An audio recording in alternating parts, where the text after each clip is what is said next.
So, welcome back to Nuskas with Anushka,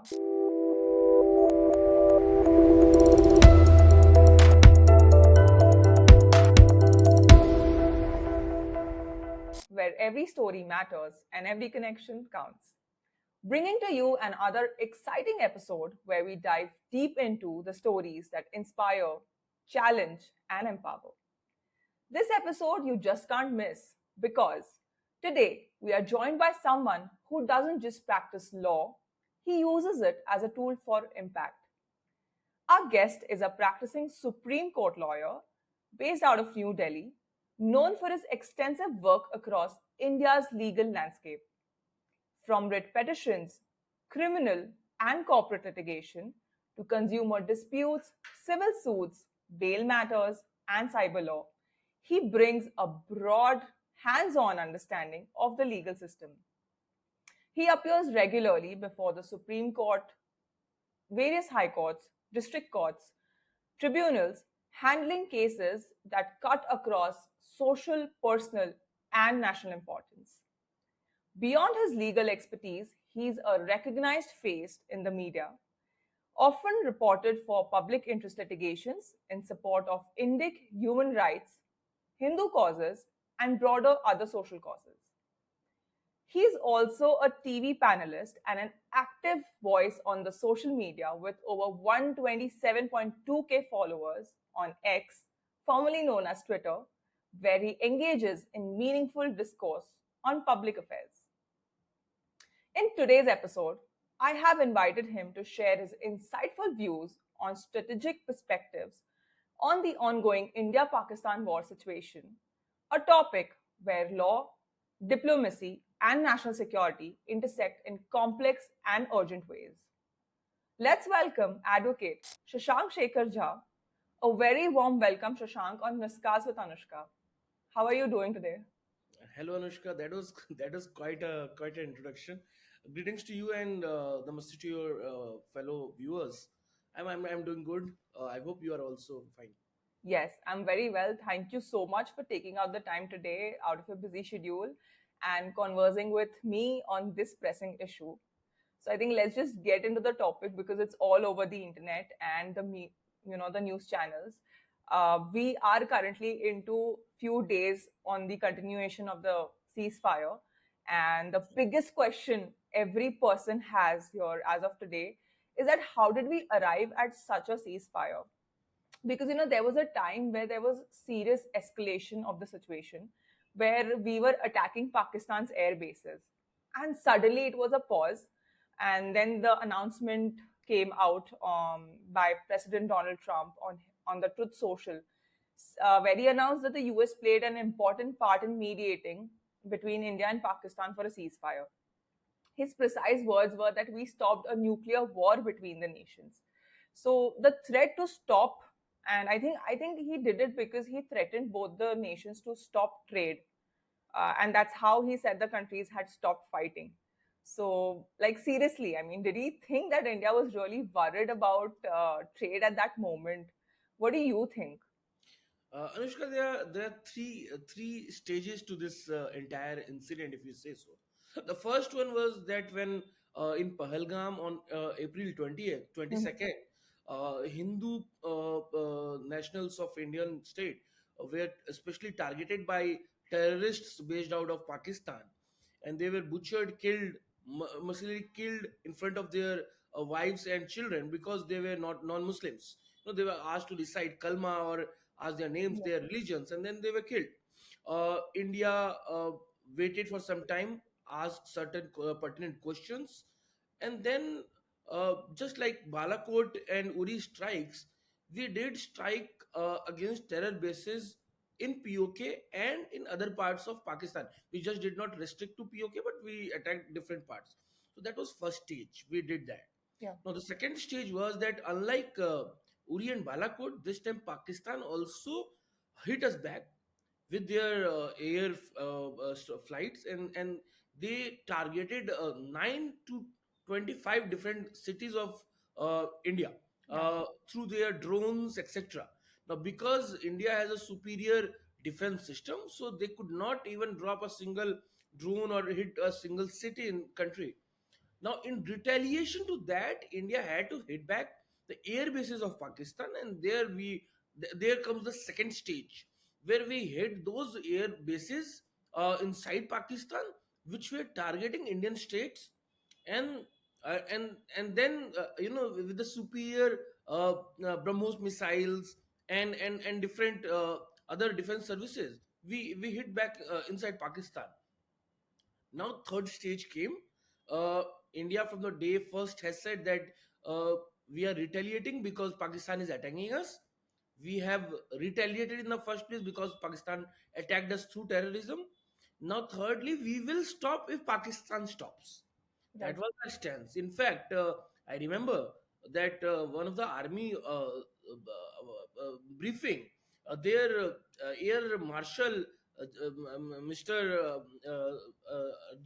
Jeet, I guess, he was very clear. He said, "Havin ho na preet." He recited a couple from Ramcharit Manas, and he said that we retaliated because Pakistan was not listening to the good words suggested by India, and they try to do this heinous acts. And as we expected Pakistan to revert to us because we crippled their air bases, we hit them hard. We actually attacked hangars at air bases of Pakistan, and we destroyed multiple flights of Pakistan. So we were expecting them to respond. They responded, and as a general Indian, I was expecting to hit them more because we were already inside Pakistan. But we need to understand one thing, that this is not 1999 Kargil War. During 1999 Kargil War, also we crossed LOC and international border. But at that point of time, we lost a couple of many lives of Indian soldiers. So war comes at a price.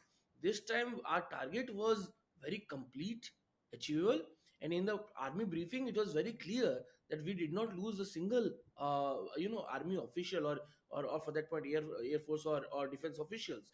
Whereas on the other hand, Pakistan lost many. So we are at the verge of, having a negotiation or ceasefire. Pakistan contacted us. We reverted back.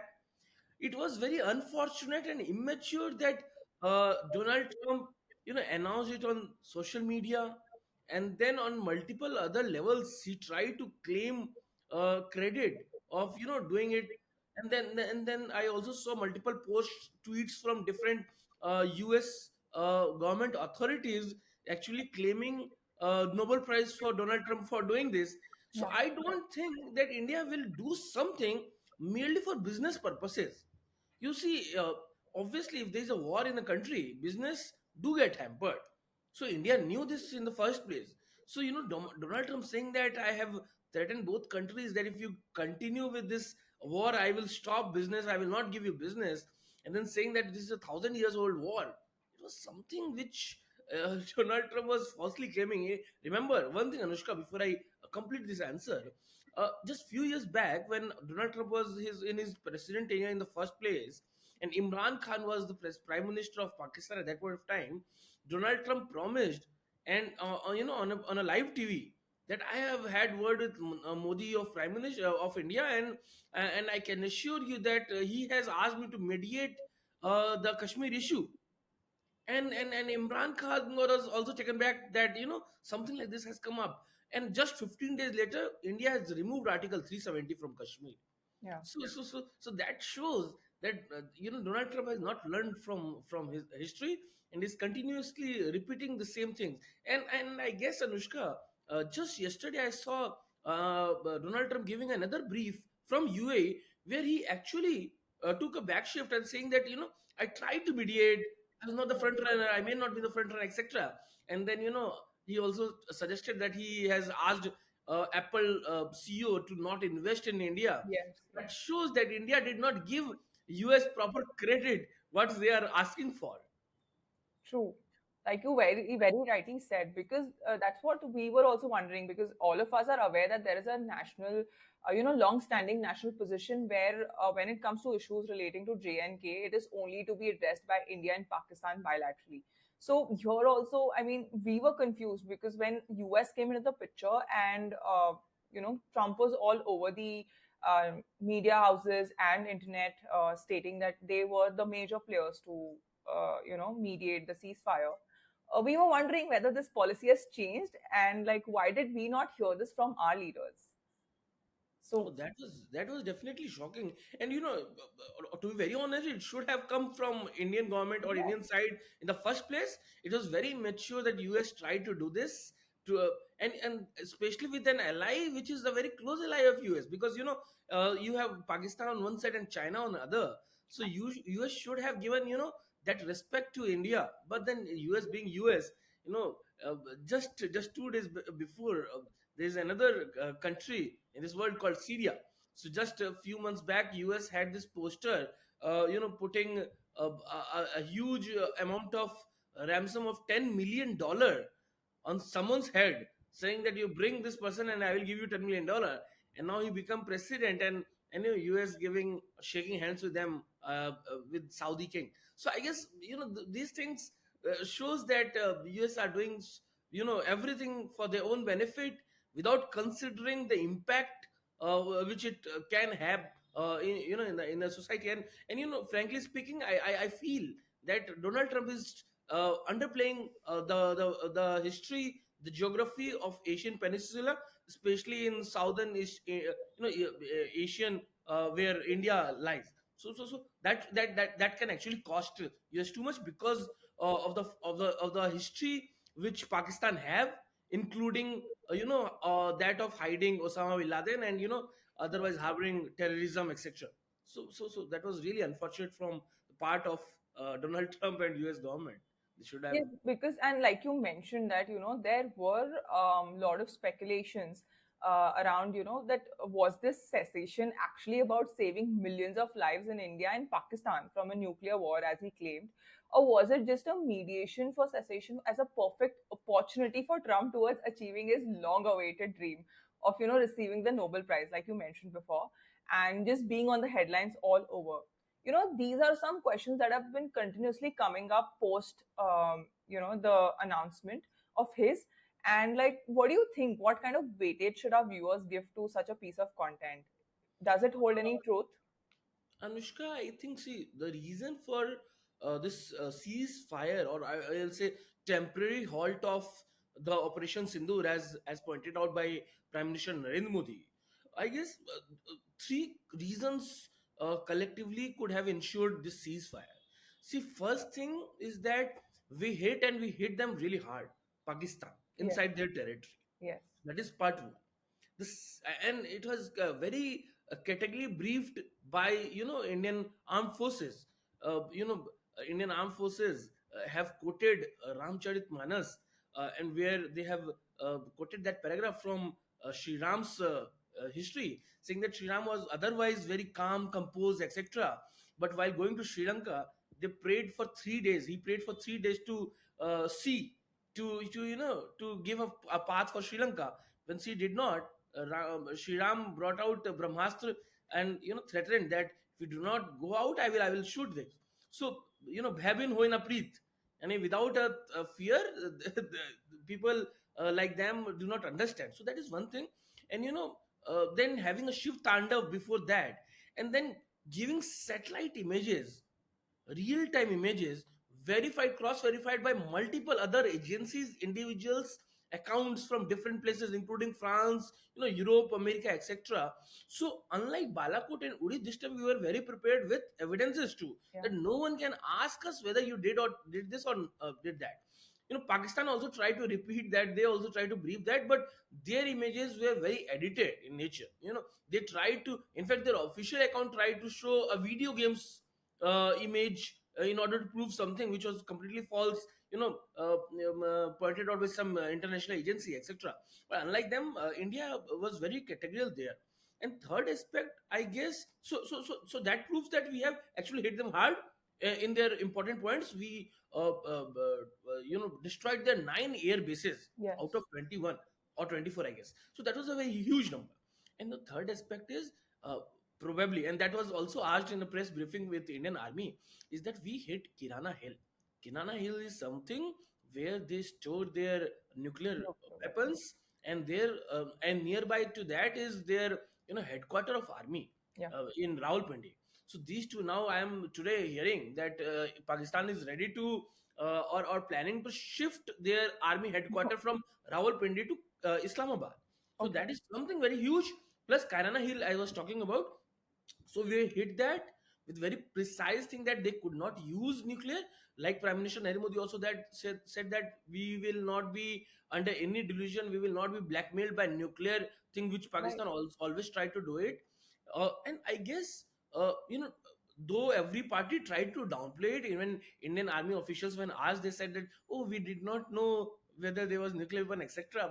But jokes apart, I guess everyone knows this.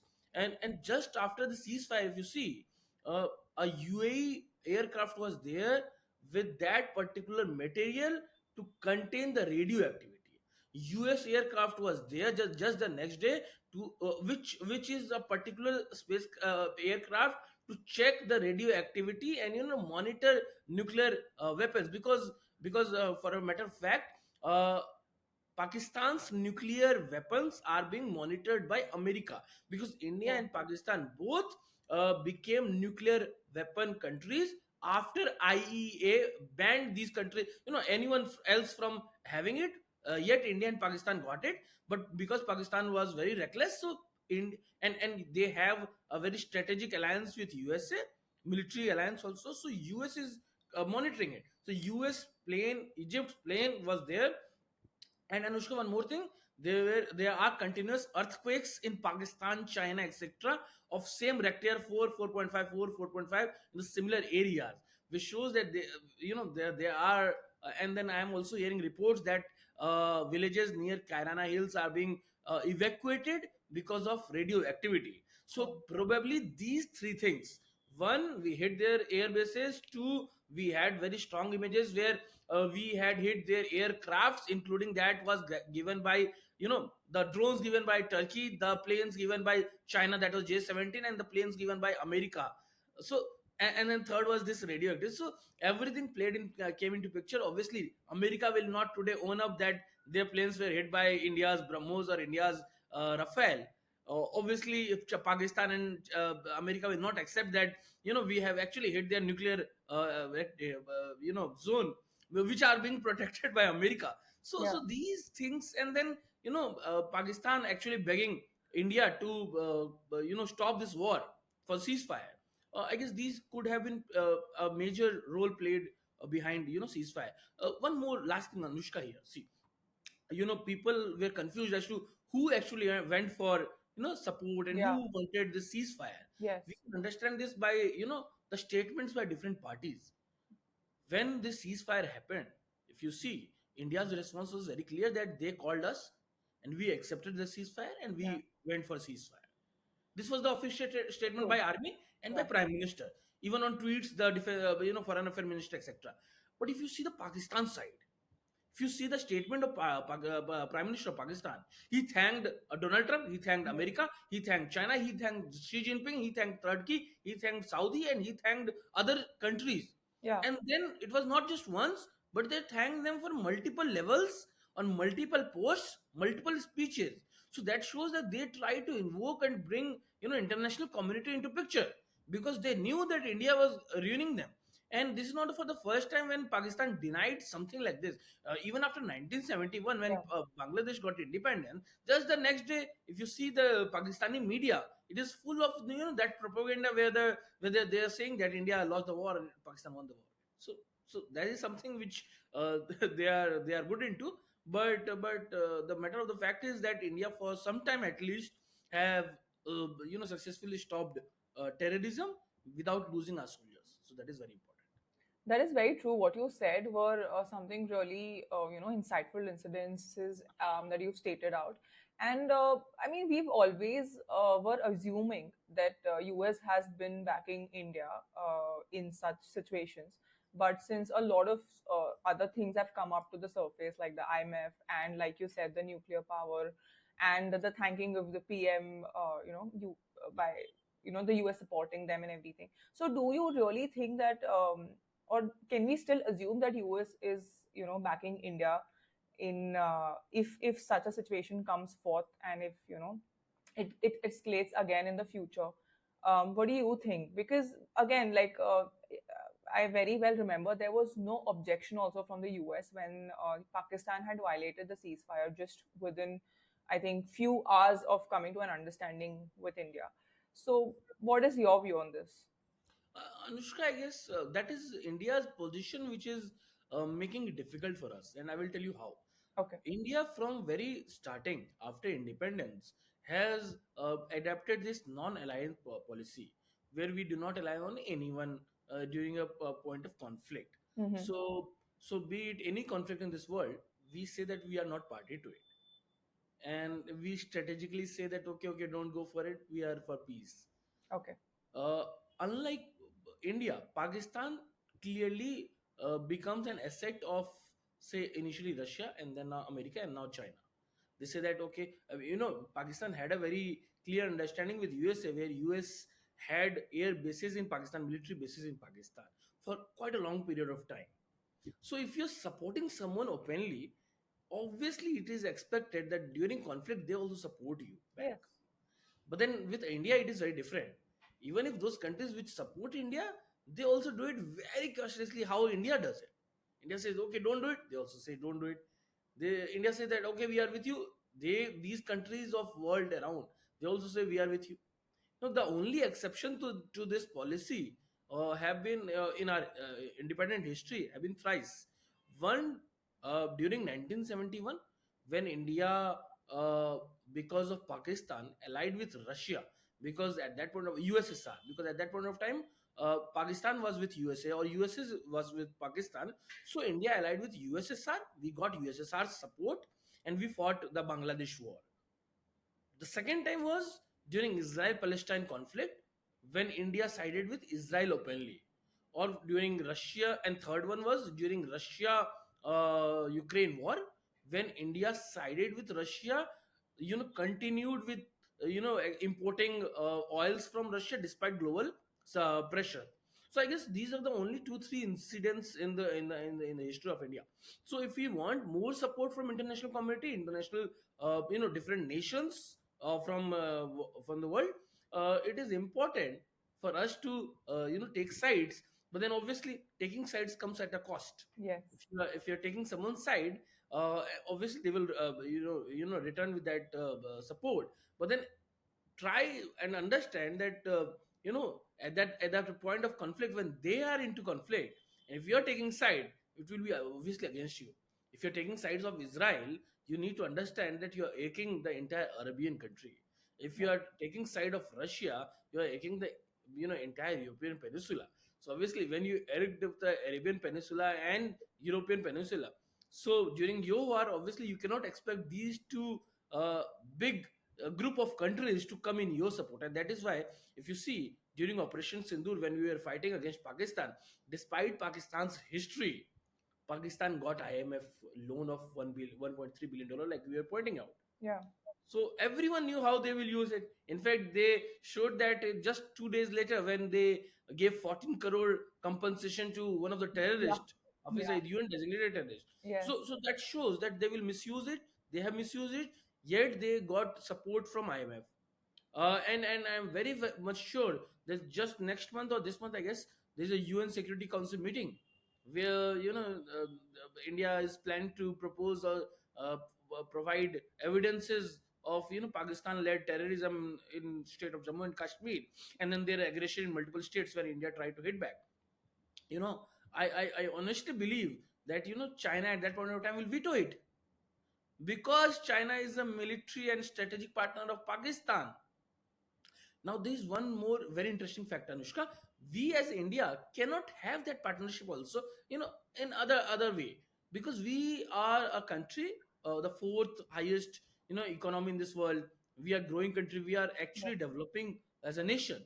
Uh, so I think Pakistan has nothing to lose. They have everything to gain from such conflicts, and that is why they are easily becoming pawn of these countries, and that is why they are ready to accept these countries as their big brother, etc. India is not, because India is trying to compete with these countries. So that is also a very basic fundamental difference between these two countries.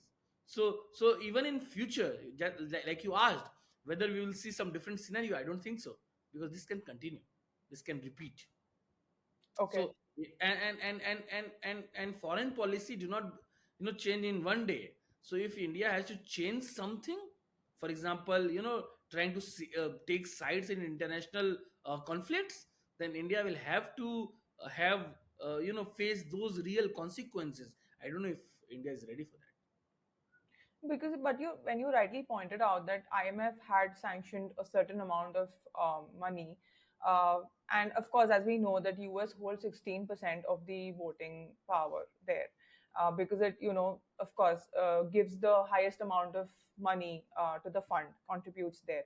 But there were allegations, and I recollect hearing it in one of the news content, that IMF was termed as International Militant Fund, and there were serious allegations that they're indirectly paying for the escalation that's happening all over by sanctioning such a huge amount of money. And so, what do you think? Is it like bankrolling Pakistan's military offensive and terrorist factories? On, like, why is IMF giving such huge amounts to a terror-sponsored state? Like, who is controlling this money? Where is it going? What is happening? Can you like decrypt that for us? See, I really feel that America has a good control over IMF. Without Yeah, America's backing, I don't think Pakistan would have got or received absolutely such huge fund from IMF. true. So to say that America was only 16% here, I think that will be injustice to the understanding of international foreign policies. Okay. Uh, but to further say that, we need to also understand that why America is doing this. Yes. Uh, America has been hit in Pakistan because we hit their defense. We hit those F-16, which until few days back were one of the most fierce airplanes. America just one day back, the vice president of America itself has said that we are not interfering into that conflict. And then suddenly America came into, not only came into picture, they said that we are trying to resolve it, we will resolve it, we are resolving this 1,000 years old battle, etc. So to understand that better, uh, India's partner is not only America but different other countries from where we are, importing our arsenals, including Rafale from France. Yeah. So this French Rafale has hit America's fifth F-16 is obviously not being America is not being able to digest that. They will not accept this. And when they try to mediate with India, saying that we will do this, India did not respond to America in that manner. When America said that we want to mediate Kashmir, India said that we will not allowing that.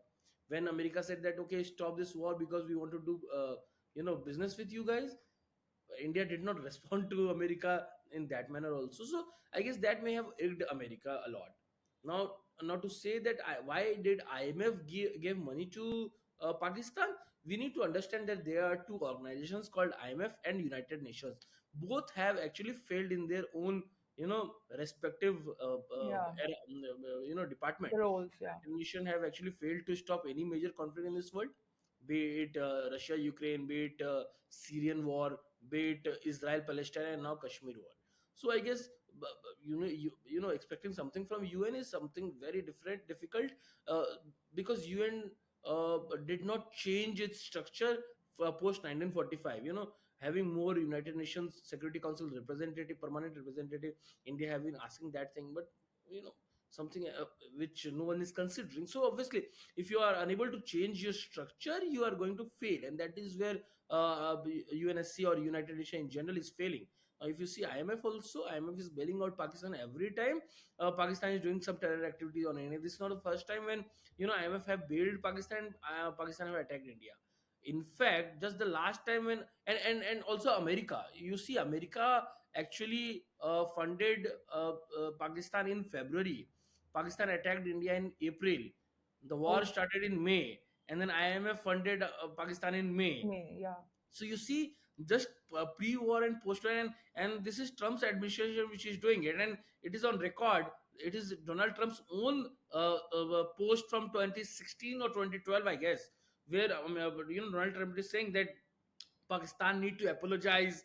Our government should apologize to fund Pakistan, and then America is doing it again. So it is America's policy to actually keep these struggle or conflicts going, because that is how the market works. Especially in war zone companies. But then we as country, India, have to look into these aspects. The only good part, Anushka, from this Operation Sindoor and India Pakistan war this time is that we did not lose our Indian soldiers. That is very Yeah. important, because and that is a very big I will say Achievement. change coming after 1990 and Kargil war. Yeah. And on the other hand, as per official admission of Pakistan, they have actually lost quite a few big officials of army and airways there. So that is the difference. But Shashank, as you were saying that, there was something that Pakistan was, at something to lose, Pakistan had. There was America who had something to lose because, like you said, there was a facility, nuclear facility, which America also had in Pakistan, and it was hit. And all of these events, chain of events, what did India have to lose, and why did we agree to the ceasefire? That is something, this question, which is not, the answer that I am looking out for, or the audience here is looking out for. See, war comes at a cost, like I said. So suppose this could have, this would have escalated. Yeah. Suppose we would have not agreed to this ceasefire. So the scenario would have been that Pakistan would have attacked us more. America could have come into picture directly, Okay. and in that desperation, though we have nullified all those attempts by Pakistan to attack Indian territory. If it would have escalated, Pakistan would have actually tried to attack us from different modes, and then could have probably used nuclear arsenal as they always threaten us. So I guess for every war or for every operation, I will say, there is a fixed target. Okay. In this war or this escalation, India's first target was to target those terror bases. We did that. After they retaliated, the next target which Indian army got was to target those air bases from where we are getting targeted. We targeted that too. Yeah. Now, suppose, and then they asked for ceasefire, we gave them a ceasefire. Yeah. Suppose if this would have continued, what could we have lost in this war? We would have lost that superiority we have got in economy. Yeah. We have lost our soldiers. We would have lost that growth we have received in Yes. past 10, 11 years. Yes. uh, Not only that, but civilians would have killed more. We have seen how even during this war, civilians were hurt, killed by Pakistani attack, though our soldiers were fortunately saved by the attacks. But then now common civilians were attacked and killed in states of Kashmir, Jammu Kashmir, Punjab, etc. They were hit in Rajasthan also. Yeah, Pakistan even tried to hit Uttar Pradesh. So I will say that to save India for a bigger destruction, both economically as well as military wise, we took that decision, because when we see Anushka on social media or news, we are only seeing, like someone said on social media, Ajit Bharti, that we are only seeing POK or Kashmir for that point, but Modi ji is seeing India. Absolutely. So entire India's progress should be the government's concern, and which is the government's concern. And not only not only this is the government stand, but I was also looking forward to a statement given by the opposition MP, Dr. Shashi Tharoor, Yes. who is an expert of international relations. He has Yes. been into United Nations for quite a longer period of time. So he said that our objective is very clear, and we achieved that, and it was a right decision to actually stop it, and we did that.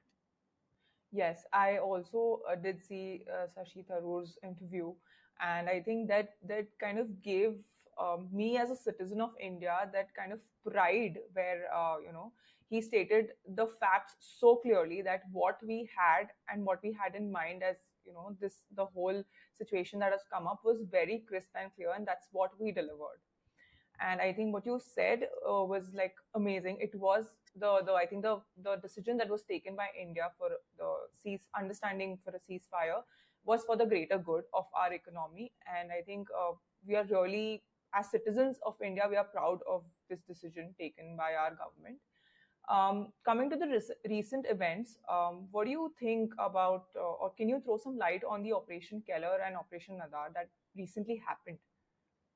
No, so one thing is very clear. See, there was a time in this country when terror activities was very regular. Just before this tenure of Narendra Modi, when Yeah, UPA government was there and Dr. Manmohan Singh was the prime minister, every state, every city was under radar of Pakistan's terrorism. We were hit here and there. People used to get killed. And then not just 26/11 Mumbai attack, but there are regular attacks in every city. You count the city, you name the city, and there will be bombs. I used to see the regular public advertisement by the government of the state and the country saying that you do not touch this because this may be a bomb. And something like that. Cities like Kanpur, Allahabad, Uttar Pradesh, Banaras, etc., or that Patna in Bihar, or say any other city. You name the city, and there will be bomb blast there. So and then the retaliation was very different. At that point of time, we used to give dossiers to other countries. We used to say that, okay, please stop this terrorism, or please do this, please do that. And then at the very same time, we used to also have conversation with Pakistan. Now, this particular government of Narendra Modi have shifted that thing. We said that we will not talk with Pakistan if you do not stop terrorism. right. Narendra Modi tried to converse with government of Pakistan. First during his oath, just 11 years back in the same month of May, and thereafter, when the Balakot happened, and so we actually invited Pakistan in 2016, asking for them to investigate the terror activity in country, and they said that no, okay, nothing happened, nothing from our side. So then government of India said that, okay, we will not have any discussion with you, and started retaliating. Now after this conflict, currently, and Operation Sindoor came into halt, terror activities again came into light, and then Operation Keller came, where we actually hit terrorists back, and we actually killed them. Now, why did we kill them in that manner is also very clear from our own historical our own history and our own experiences. In past, when we used to kill terrorists, they used to get big funerals in Jammu and Kashmir, and again fuel those chaotic situation. We have seen that scenario. Yeah, It is not that unknown for us. So now this time, we are very clear that we will do it in the manner in which they will understand, because Pakistan, or for that point their terror activities, are with a very clear agenda of spreading Islamic jihad, yeah, and doing this Ghazwa Hind concept. No, no, and this is something I at a very longer period of time, I should think that it is something which Pakistan unofficially accepts.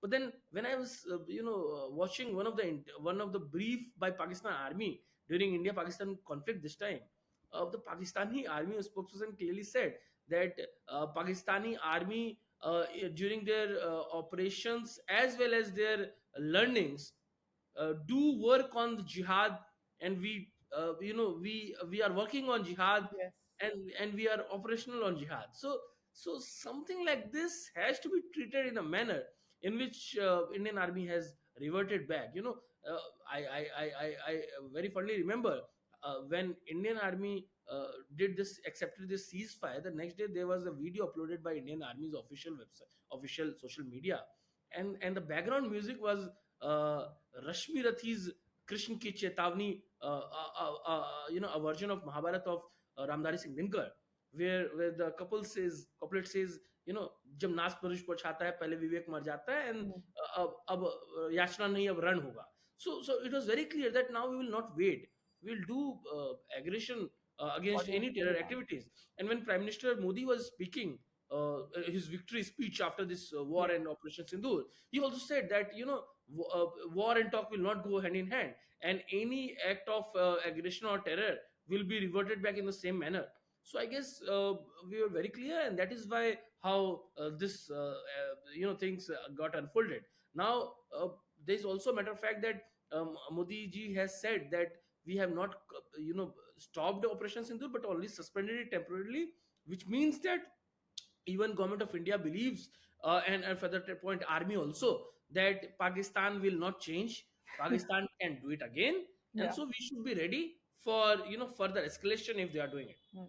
because that is the new offensive strategy of India, that any act of terror will be counted as a an act of war.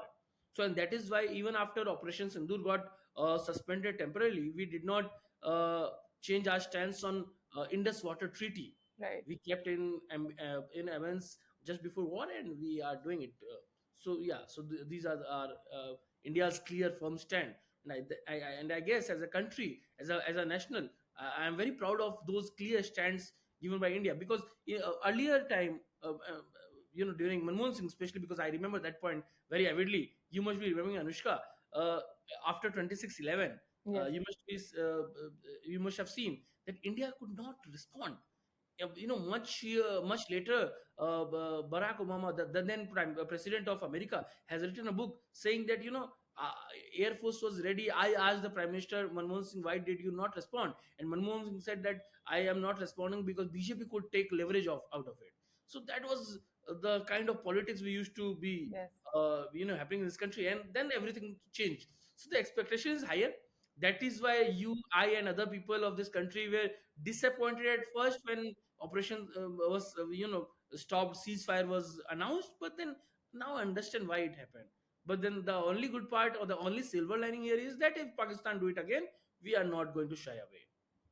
Absolutely, and I think we should not also as a country. I think our current Prime Minister Narendra Modi ji has given us so much of strength, even as citizens of India, and staying here, where we are feeling safe now in our houses. We know that the the the current act, and the whole Operation Sindoor that happened, and the emotional aspect to this particular operation was so much so high that even whenever we take the name also, there are goosebumps. We can feel it, even though we've not witnessed even a single thing, like people staying at the border, the cities that have been hit in India due to this war situation. I think I stay very far from it. I don't even know what it feels like, but still, it is there because the name is hitting so hard. And there is definitely that emotional question that is there in this operation, and we all as citizens of India feel it. But here, like we were discussing about the killings in the recent operations, Keller and Nadar. What do you think? Still, do you think that as when we keep the perspective of humanity into place, and we as India is as a country, we are so rich in our culture and we are diverse in our culture. Do you think that these deceased should still get the rights, their last rites of rituals during such operations? I guess to the first part of your question, I guess yes. We were fighting on borders, but the narrative was also very strong from Indian side this time. You Yes. know, naming the entire Operation Sindoor to avenge those widows, Yeah. the Hindu widows who were butchered in the first place in Pahalgam, which escalated this entire incident. And thereafter, after doing the offensive attack on Pakistan terror bases, having that press briefing from Indian Army, uh, with two lady officials, one Yes. from Army, one from Air Eh, Force, one Hindu, one Muslim. That combination and everything there was very on point, on point. Yeah. because we were giving a message, because Narendra Modi's message in past 11 years to every country was that this is an era of peace and not war. And then India was attacking Pakistan. So I guess that was very important for us to also give clarification and not look like hypocrite. And when Modi ji was giving a speech, a victory speech after ceasefire, he clearly said that we are and that was Buddha Purnima that day, I remember. Yes. Yes. So Narendra Modi said that we are believer of Buddha, but to reach Buddha, we have to go through the path of Yuddha. Yes. So that is why we fought this war, and India has been a country of Mahabharata, the biggest war of this world. So to have witnessed those things, obviously to reach peace, you need to do these things also. Now, coming to your second question, Anushka. Uh, the rights of disease. See, personally, if you ask me, I do not believe that these terrorists, or for that point terror sympathizers should get any kind of relaxations, as far as any kind of thing which otherwise being allowed or accepted or given in a normal society, because this is not normal. Okay. Terrorism cannot be normal. Okay. But to take a stand there, obviously government of India have to make up a mind. But understand, Anushka, if we take a stand here, it is very important. Why? Because Pakistani terrorists are doing it in the name of jihad. They have this very weird concept that if they die doing jihad, they will reach Jannat, where they will have 70 hoods, 72 hoods or something like Yeah. that. Yeah. That is their concept. So suppose if we burn them, or suppose we do not return the body and do it like cremate, etc., then their concept will get fueled, defaulted. They will not be able to achieve that particular concept which they are trying to do this entire war against India for. So I guess, psychologically speaking, that can help. But I don't know if what is the current stand of this country. But one thing is very clear, Anushka. I really feel that in such a scenario, we should never return bodies of terrorists, at least, because when we do that, we are actually degrading the morale of Indian army officials, Absolutely. and we are raising their standard. So when Captain Abhinandan was caught few years back Yeah. in Pakistan, Yeah. we know how they reacted, and how they tried to humiliate Indian Air Force official. It was Right. Indian diplomacy at that point of time, Indian courage at that point of time, that Pakistan had to return Abhinandan, Captain Abhinandan, but Pakistan still mocks us with T references, etc. And then during Kargil war, if you recall, Anushka, Captain Kalia was returned after 2.5 months of captivity. uh, Obviously he was dead, and when postmortem was done, he was you know brutally tortured during captivity in Pakistan. His ears were pierced with iron rods, cigarette burns on entire body, his limbs were missing, his liver were divided into four parts, etc. So we have seen that kind of brutality from Pakistan's side.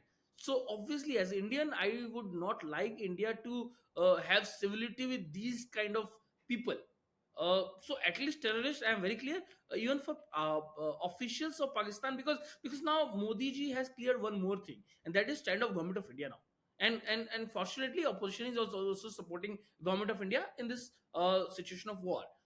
Modi has said that no, we will not differentiate between terrorists and their sympathizers or their backers. So Yeah. there will be no difference between these terrorists from Pakistan and the government of Pakistan or army of Pakistan.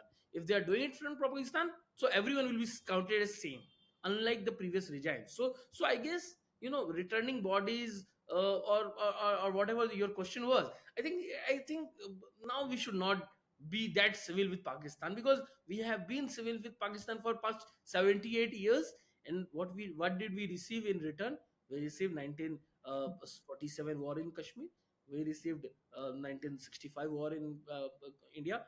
We received 1971, 1999, 26/11, multiple other attacks, then Uri, Balakot, and now Pahalgam, and then India Pakistan war. So the history was not very kind with us, as far as Pakistan is concerned, and we should not be kinder with them. You know. I think Shashank, yes, very well stated, and even I agree to this point that when we have seen such levels of brutality, and this is not just now, we've seen it in history as well, and I think none of us would want to spare such horrendous situations that we've seen, and these people should not be spared for sure. But currently, with the even in Pelgam, the attack that happened, there were some locals involved as well. So currently also I feel that there has been news around this thing that even in JNK currently there are locals who are also a part of the terrorist organizations in Pakistan. So are we still safe, or what is happening? What is the situation currently? Do you have anything on this? Anushka, I think no terror activity can happen in India without support from Indian nationals. Let's be Absolutely. very clear. Let's not be in confusion at all. When 26/11 happened, we knew that people from India were involved, and it was found later on that yes, they were involved. Now, if you are talking about Kashmir, now in 1990s when Kashmiri Pandits were facing mass genocide, and they were forced to do exodus and take shelter in different part of this country. Again, at that point of time also, it was not without support of locals of Jammu and Kashmir. Yeah. So just like that, presuming that this Pahalgam incident happened without support of local is very wrong. I am listening from various sources that at least 15 locals were involved. And let's not get mistaken here, Anushka. Again, uh, the tourists who were targeted on that day, there are videos, evidences also played on multiple news channels where it could be shown that the people who were taking those tourists on horses for that ride, they were showing a different kind of expression, which shows that they knew. In fact, a US agency has now confirmed that in the month of February, March, and April, uh, there were multiple high resolution satellite images being ordered for Pahalgam, Okay. at least 22 in number. And the cost of those, which when I researched, is starts from 3.5 lakhs per image. So that picture is so precise that it can show your picture as well, from Oh, satellite. okay. And 3.5 is the starting price. It goes further. And so otherwise there was no such demand, but within say span of 2 3 months there were 22 at least orders for Pahalgam. So that could have helped those terrorists. And understand, Anushka, generally when there is a terror incident happens, when you see Yeah. 26/11 or any other attack, so generally terrorists get caught within 2 3 days. Yes. Here we waited for quite some time. After 22 April we waited till 6th of May. So that was a good time. And I'm very sure that Indian army, Indian police force, etc., we're trying to look for that. But obviously they must have got shelter from Pakistan, from local people, and they must have got that freehold, and they must have vanished in Pakistan. And that is why India was forced to attack those terror bases in Pakistan. And that is why our attack was very precise. So to say that how and who held Pakistan here, so I guess that question will not have much value, because now we need to stop seeing the difference between these people, who Okay. are supporting them, who are actually implementing them, etc. Now, when Parliament got attacked in 2001, Afzal Guru was given shelter by Indian, leftist and woke mindset, by saying that he was only the mastermind, he did not implement it. What difference will it create? Everyone was involved. So when you are doing a terror activity, someone is planning, someone is executing, someone is helping. So everyone is same in that, because ultimately what happens is civilians lose their lives. Yeah. Ultimately what happens is that you terrorize a particular community or a particular country. So you cannot make a difference that way. So I guess it should not be the objective of country anymore to differentiate between those things. But yes, like rightly pointed by you, India must have this fairness in actually finding out those loopholes, finding out those internal danger points, and taking a due course against them. Because now, after this Pahalgam attack, we came to know that there are many in India who have married with Pakistani and Yes. having Indian kids. Yes. So obviously you cannot expect those Pakistani children to sing Vande Mataram in this country. So Absolutely. obviously they will have that Pakistani tarana in their heart. So we as India must take firm stand. Rohingya Muslims, Bangladeshi Muslims, uh, Pakistani children. So these people must be handled very carefully, very categorically. Now, it was very surprising for me when I saw that one BSF employee, his wife was Pakistani. They married on virtual mode, and then he applied for her visa, etc.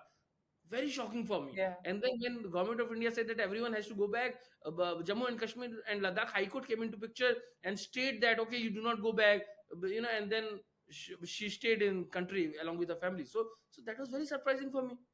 Later on, that BSF guy got suspended. But my point is, where was our intelligence in the first place? Why did they Absolutely. not suspend in the first place? Yes. These things should. So again, I will quote Dr. Shashi Tharoor. He said that, there are two questions as to was there an intelligence failure and what should be our response.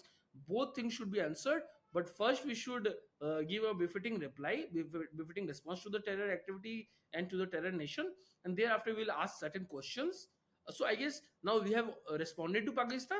Now we need to answer these certain questions, including the possible security failure, because or intelligence failure, if we say so, because Pahalgam is in Kashmir, near to the fault line. Such kind of attack may have been or should have been stopped in the Yes. first place, Yes. or or at least the casualty should have been lesser in number. 26 is a very big number. Where was our of Indian army, where was the police official, where Absolutely. the security checks? So such questions need to be asked. See, as much as I support BJP or their ideology, for me nation comes first, and these questions need to be answered now. Absolutely, yes. And like you rightly pointed out, even I had this question that okay, they could come because everybody's saying Pahadi area hai. There are so many hills and this and that. People can enter anyhow. These terrorists can enter in. But enter to kar liya. How did they move out so quickly and so easily? Where was our army? Where were our policemen? Where was everybody? And being such a tourist place where all of this happened and they could escape easily was a shocking thing for all of us as well. So definitely I think these answers need to come forth from our government, that what exactly happened, and how can we prevent, basically jo ho gaya wo to ho gaya, but coming forth we don't want to see any such incidences, and how can we prevent all of them is what we should be concerned going forward. Now, coming to the circulation of the fake news by the media houses, during such intense situations where the whole country, the whole world is glued to the televisions and the internet, for getting such updates. Why do you think such a thing happened in the first place? And like, what are the repercussions of spreading such fake news at such a serious situation? It's kind of misleading people out there. So, and it's not just for India, the whole international community is watching us as well, like the news, and taking the piece of content, airing it in their particular regions. So, what do you think? Why did such a thing happen? Anushka, I guess there are two, three aspects to this. See, first, now wars are not being declared like they used to be declared Yeah, earlier times. Now there are wars, and then there are countries which get involved in that wars. So for that point, this India-Pakistan war, we did not declare a war against Pakistan, or Pakistan did not declare a war against India. Pakistan attacked Indian tourists, especially Hindus, in Pahalgam. We retaliated by attacking their terror bases. They retaliated by attacking our Indian cities, and then we had to hit back to their air bases. So this was a summary of this particular war. right. No one announced anything. So obviously, such wars now in present 21st century, are not only fought on borders but also on social media, because Yes, everyone has an opinion, and then obviously there are agendas, propagandas being spread by the other side. So to curb those agendas this time, the government of India was very firm. They, as far as my understanding, because there was a report from official account of Twitter, uh, at least 8,000 accounts were suspended or withheld in India. Now those accounts were from different news agencies, be from Pakistan or different part of this of the world, from some from India also. Then there were multiple accounts from Pakistan, different parts of the nation, and India, from individuals, organizations, etc. So India did not spare anyone who was trying to spread, anti-Indian statement or agenda.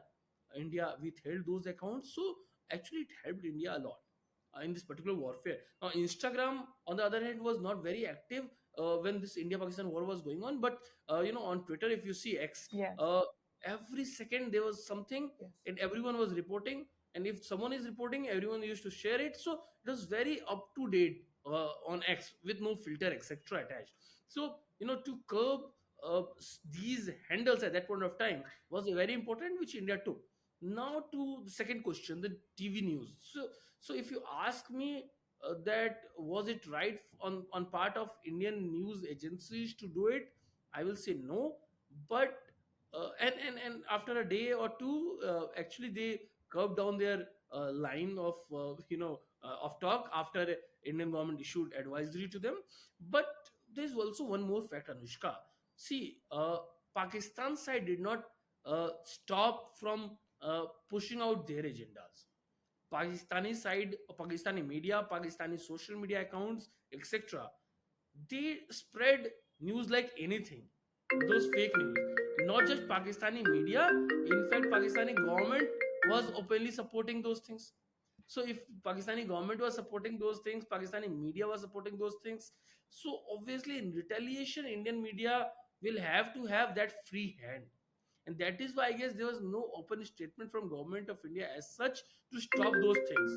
So we need to understand one thing, that when you are fighting a war like this in an open forum, and one side is having such a clear scenario where they're saying they have hit on 6 Rafales, or they have attacked Lucknow port or Bangalore port, which do not even have a port. Yeah. How will you resort to those things? So there came Indian media with their own rhetoric response. Obviously, it could have been a more civil, in ideal situation. But are we in ideal situation, Anushka? No. That is something we need to ask. So obviously, I was also very critical to Indian media when they were reporting live. And not just this war, we have seen in past also during 26/11 how Indian news were very reckless, which lost us many people during 26/11. During Kargil war in 1999, we have seen how media were irresponsible and Indian army lost certain Yes. soldiers there. So, but to compare that with 20 this Indian Pakistan war in 2025 is very different, because this time India was not showing something which could have hurt us. An advisory was issued in the first day that you should not show live telecast of any operation. So for first few hours, I was seeing that Indian media was showing the live reporting, but then they stopped. After they stopped, India, and that is why India did not lose any of our officials. So I guess, in a war situation like this, we should be very careful, but we should also see that what other side is doing. Other side is, even today they are spreading this fake news that they have gunned down our air forces, they have gunned down our ports which do not even exist in the first place. Yeah. And then Pakistani army officials, or for that one government of Pakistan, openly sharing those images which are edited. Army official, they in their briefing, they have shown an edited clip of Yes. Aaj Tak. Yes. So obviously they are resorting to all kind of propaganda to support their narrative. So in such scenarios, obviously, we should also give them back. How and how much, that government have to decide. Obviously, the government has learned a lot from their own mistake from past, and I guess we will be learning further in our pursuit to peace, I will say. Absolutely, that was a very well articulated answer, Shashank. Thanks for throwing some light upon that issue. But as an ex-influencer yourself, do you think that the influencers on various social media platforms, or people of influence like celebrities, have the responsibility to take a stand on these important social and political issues? Like we did definitely see some celebrities from Pakistan, like Fawad Khan and Meira Khan, coming up on their social media handles and talking very openly, saying that India did a very shameful act in retaliating back. uh, what are your views on this? Uh, Anushka, I guess, in a situation like this, when there's a question about your country and your national, I guess you should take a stand if you have a voice. Okay. If you have a voice and if you're not taking a stand, it is, you are not doing justice to your own following, Country. Yeah. plus your own country. Now, especially at a time of this particular India Pakistan war, you have seen that how Pakistani social media influencers have taken stand, like you have mentioned Yes. few, and not only them, but there are other also, not very famous, but on different forums, be in Instagram or say YouTube, or for that point X. India have banned many, but there were others who were directly involved. And then there were cricketers like Shahid Afridi Yeah. who took out rallies, statement, etc. And then Indian side did not respond to that. Indian cricketers responded only after IPL got suspended. Yeah. Indian actors only responded after there was a ceasefire. So that shows that Indian influencers are reluctant in taking stand. Maybe for two reasons. One, they were not given proper prompt by their PR agency to give a statement, or second point maybe that they feared of losing you know those viewers or those Yeah. supporters from the other side of the border. And these two both are very unfortunate parts of, I guess, because as an Indian, if something like this come on your country, you should not wait for some official directive to come and then only you will give statement, or for that point something like this. Because you know right after Pahalgam, when 26 people, uh, innocent people, were butchered by Pakistan based terrorists, so you should have given statements, because Absolutely. you otherwise very much give statement in public.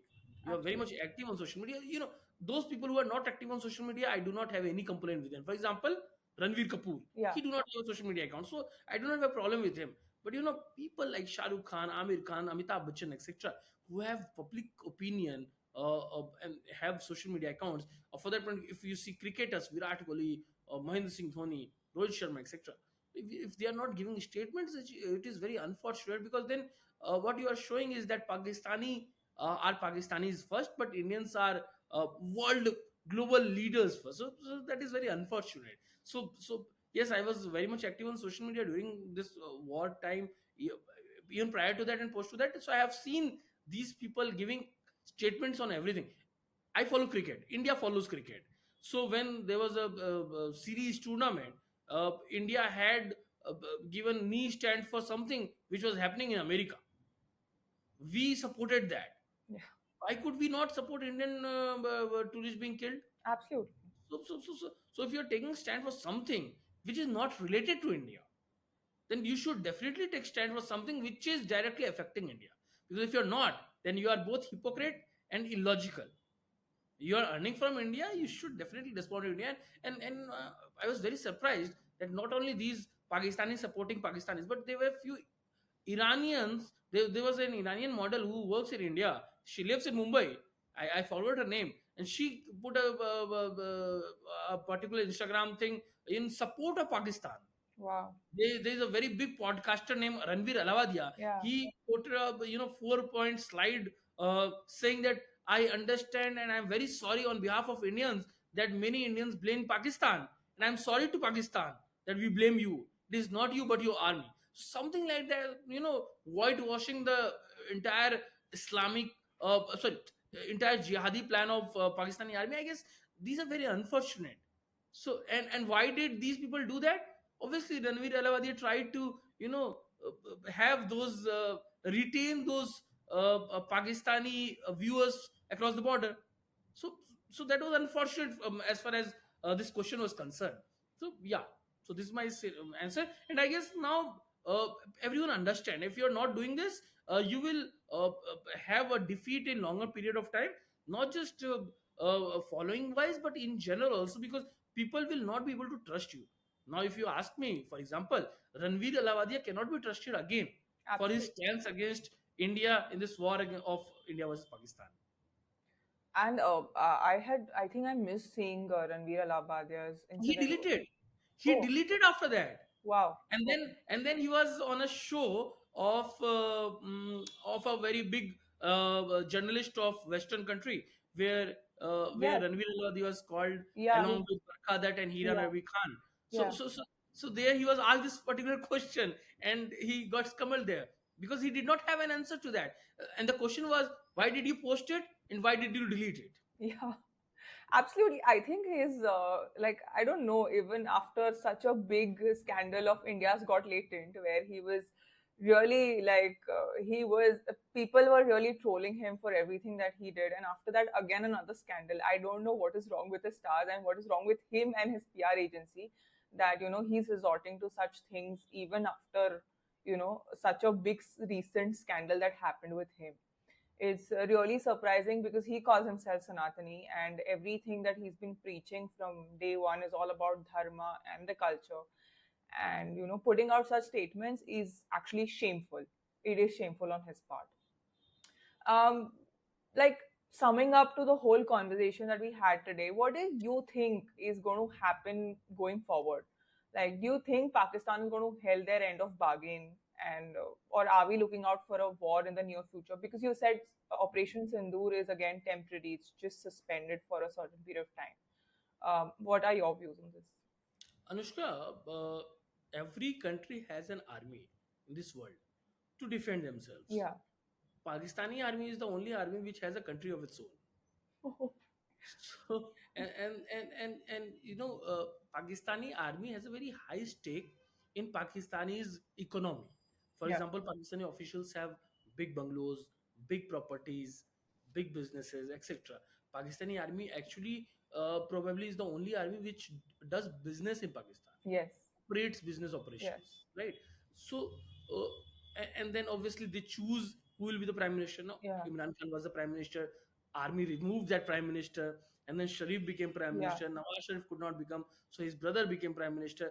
His brother is so unsure and so insecure that his Twitter handle is currently CM Sharif, because he never expected to become prime minister. He did not even have the goal. So till today, he has the CM in his name. He did Okay. not change. Yeah, and CM stands for chief minister, by the way. Yeah. He was the private chief minister of Punjab earlier. So, so how, and Pakistan is not a small country. It has a very huge population also. So how will you substantiate that claim which Yeah. you have on Pakistani economy? Because in budget you have a very huge share. In Pakistani's arena you have a very huge control. So how will you substantiate that? You have to go to history to check that. Pakistan was created on the basis of two nation theory. The theory was very simple: we cannot live with Hindu population. We are different from them. We need to create a new identity of our own, and that's how Pakistan got created in 47. After Pakistan was created in 47, they said that okay, we need to have Kashmir also because it has Muslim population, Muslim majority population, and not just Kashmir, but they also claimed multiple other places at that point of time, states like Junagadh, Bhopal, Hyderabad, and their kings also said that okay, we are Muslim kings, so we want to get merged with Pakistan, etc. And then if you see the geography of Pakistan, there are multiple states of Pakistan which were forcefully annexed by Pakistan, including Balochistan. Now currently they are fighting for their own Yes. independence. So now 78 years, Bangladesh got partitioned. Now it was also Bangladesh was earlier East Pakistan, and this two nation theory got defaulted there only when both nations got parted. Now this current structure of Pakistan, the army has to give some narrative. So they, for that point, have to continuously fight with Hindu state India in order to have a claim on Pakistani resources. No, now my point is very the summary of this point is that Pakistani army cannot afford to not have a war with India. And when I say Hindu India, that is because that is how Pakistani army has in this decades, 7 decades, 8 decades, have claimed this theory. They always say that we are fighting this Ghazwa-e Hind. What is Ghazwa-e Hind? Ghazwa-e-Hind is a fast theory where the entire world will become Islamic, and the last thing is Ghazwa-e-Hind, that is victory on Hind, that is Hindustan, that is India. So how will they do it? By force, obviously. Yes. So that theory they have given to Pakistani civilians, and how will they be able to achieve it? By fulfilling the dreams of Pakistani army. And how will they do it? By attacking Indian territories. And Hmm. how will they do it? By by supporting these jihadis, etc. And Pakistani army, Pakistani ministers, including prime minister, have on record have accepted that yes, they have supported mujahideen for a very longer period of time. There are at least 22 UN designated terrorists having their official houses or headquarters in Pakistan, accepted by Pakistan. There is no denial there. From Hafiz Saeed to Dawood Ibrahim, everyone is there. So that is the support Pakistan gives, because they wants to fight that narrative war among in their own country, that they are fighting this Hindu Hindustan to have that Gazwa here. Really. But on other hand, apart from this narrative war, Yeah. other hand, it is very clear that Pakistani army do not want to lose that grip which they have on Pakistan. Hmm. They do not want to give up their power share which they are enjoying in Pakistan, with help of obviously ISI. And that is why this, from past few years, if you see after 2019 at least, for past 5 6 years, there was no war against India, there was no terror activities against India. Yeah. India has actually, was very successful in isolating Pakistan. Pakistan was not able to, get big loans, etc. No cricket activity in Pakistan, no Yeah. other big business activities in Pakistan, and then suddenly this happened. They Hmm. also would not have anticipated that India would retaliate in such a manner. Right. India retaliated. So, like you asked, in the first place, that will we retaliate again? Yes, we will.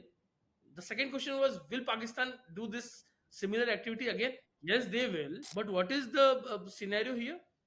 The scenario is very simple.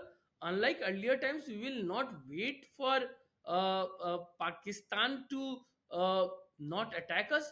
We will have to strengthen our defense forces. We'll have to strengthen our offensive forces, and we'll have to be ready for each and everything, because we cannot trust Pakistan. We cannot trust international community to support us during the time of war. We as Indian civilization, or India as a country, will have to be on our own when we have to counter Pakistan, or for that point Pakistan based terror activities, because Pakistan has China, because of the relationship Pakistan enjoys with China. Pakistan has the support of Islamic community, or for that one OIC. India do not have such luxury here. So India has to stand on its own, and for that India needs to be ready. Today, if America says that they want to support peace, they can only say so because they are strong. So for India to say that we want to have peace, we need to be strong.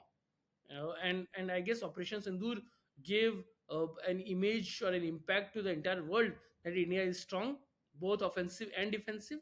But then that should not limit our system only to that level. We need to exceed that. We need to extend that, and we need to keep developing our missiles, our aircrafts, our defense systems, our cybers, play space, our social media, and then along with that, we need to restrict all those business activities of Pakistan in India, be it cricket artists, their businesses, their entrepreneurs.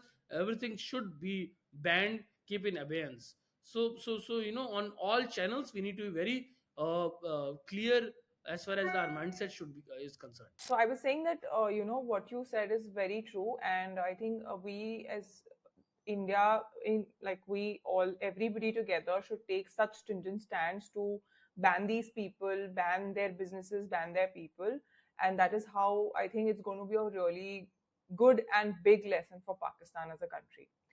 And I mean, that now brings me to the end of another powerful episode of Nuskas with Anushka, where every story matters and every connection counts. So today's conversation with Shashank, I think, reminded all of us that law is just not confined to courtrooms. It's a living, breathing force that shapes our society, our rights, and even our national identity. From nuances of constitutional law to the pressing realities of geopolitics, Shashank has given us a rare window into how legal minds think in time of conflicts and complexity. I would like to take this opportunity to give a shout out for Shashank's newest upcoming podcast, You versus You with Shashank. Do check it out, and I'm tagging all his social handles in the description box below. Go follow him, subscribe to his page, and of course, do check out all his tweets. He is very, very much active on Twitter. So, X as we now call it. And yes, thank you so much for tuning in and being curious as always and joining me on my journey of deeper understanding with such amazing guests on the show. And if today's episode resonated with you all, don't forget to subscribe to my channel, share, and definitely leave a comment. It helps me reach more listeners who care about real conversations that have impact. And of course, follow my page on Instagram and spread the word. Until next time, stay curious, stay receptive. This is Anushka signing off. See you soon in the next episode. Thank you.